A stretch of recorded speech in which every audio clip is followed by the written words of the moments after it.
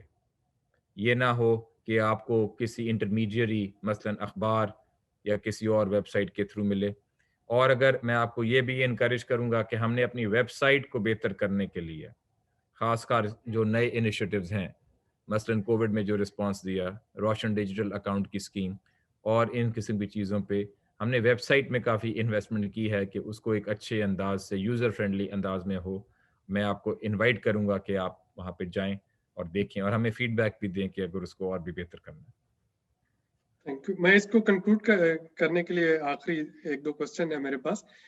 جب ہم forward looking economy کی بات کرتے ہیں تو اس میں ڈیجیٹلائزیشن بہت امپورٹنٹ ہو جاتی ہے، اور اس ڈیجیٹلائزیشن کے کانٹیکس میں اگر ہم دیکھیں تو ڈیجیٹل پیمنٹ گیٹ وے اس کا ہونا یا ڈیجیٹل ٹرانزیکشنز کو آسان کرنا، یا جو ہمارے فری لانس ہیں ان کے لیے کوئی پالیسی لے کے آنا، یہ ساری چیزیں جو ہے ان کے بارے میں اسٹیٹ بینک جو ہے وہ کیا اپروچ اپنا رہا ہے، اور آپ کی کیا وہ ہے آپ کی طرف سے ہمیں جو اوپینین مل سکتی ہے کہ کتنی جلدی ہم اس قابل ہو جائیں گے کہ ہماری جو پیمنٹس ہیں وہ ایک اپنے ڈیجیٹل گیٹ وے کے ذریعے ہو سکے، یا ہماری جو آن لائن ٹرانزیکشنز ہیں.